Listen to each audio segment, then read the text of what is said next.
Thank you. Thank you, Mr. President. The next question from Clay Pardilla from PTV4. Good morning po, Mr. Morning. President. President, may we know directly from you the real reason of General Torres' dismissal and what post The was reason? Offered to him po? Salamat You po. don't know what the reason was. We explained it and explained it. Even my blog the other day, I explained it again. It was because he would not, he did not agree with the directives that were coming out of NAPOLCOM. And there's a very clear chain of command, that the civilian authority is the overweening authority when it comes to the police. Because the police is essentially, technically, a civilian organization. And NAPOLCOM is the civilian authority that has the authority to monitor and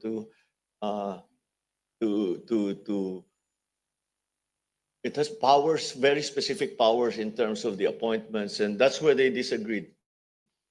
And we cannot, alam naman natin, uniform service yan, kailangan masundan ang chain of command. So that's why, but we had many discussions about it beforehand. Di lang daw talaga niya magawa. So sabi ko, wala tayong magagawa kung ganun ang sitwasyon. Thank you, Mr. President. you. The next question from Jonathan Andal, PMA7. Morning. Sir, may we know your thoughts sa revelations kahapon ng mga diskaya sa umano'y korupsyon sa flood control project? Tingin niyo po ba may bigat yung statement nila? And si Curly Diskaya po nanghihingi po sa inyo ng proteksyon para daw po sa seguridad niya after niyang pangalanan yung mga kongresistang sabi nila sangkot daw sa korupsyon. Yeah.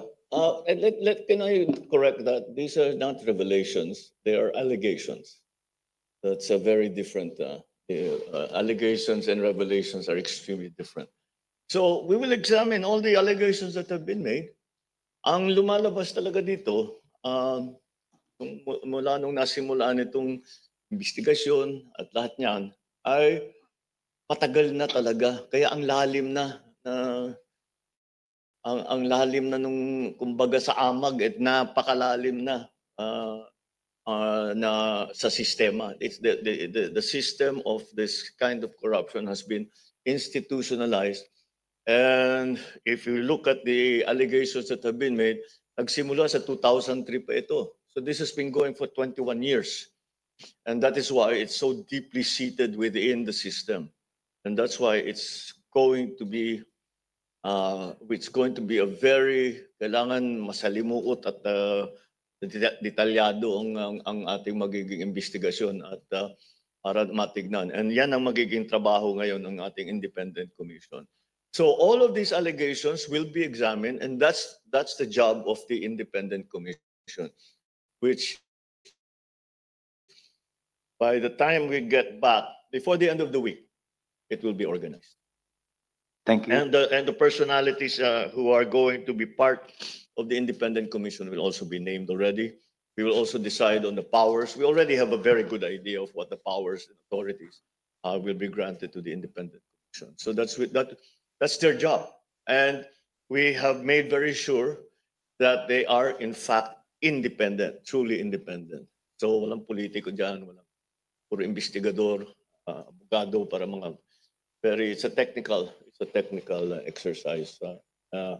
So we will continue with all these inquiries hanggang talagang makita natin how did this happen? Paano tayo? Kasi kagaya ng nasabi ko noon, ang talagang dapat malaman kung paano tayo nagkaganto. How did we get to this terrible point where all of these actuations, ito yung mga kickback, lahat yung mga pinag-uusapan natin, naging institutionalized, naging normal. And that's what we are going to have to investigate, and we have to bubuwagin natin yung sistema. It cannot be allowed. Follow up yata si Jonathan, Mr. President. Sir, Yes, your response dun sa panawagan ni Curly Diskaya ng protection daw po para sa kanyang seguridad. Well, there is the system of the witness protection, and if they qualify as witnesses who will testify, then the state is of course willing to provide them with protection. And if there's and even before that, if there is a recognized threat, then of course we'll protect them, not because they're making allegations, not because they are a part of the investigation, but because they're Filipinos. They need to be protected against any kind of threat that is that they are facing. Yun lang trabaho namin. Trabaho namin, that's the gun of the police. That's the job of the government. Make sure that all Filipinos are safe.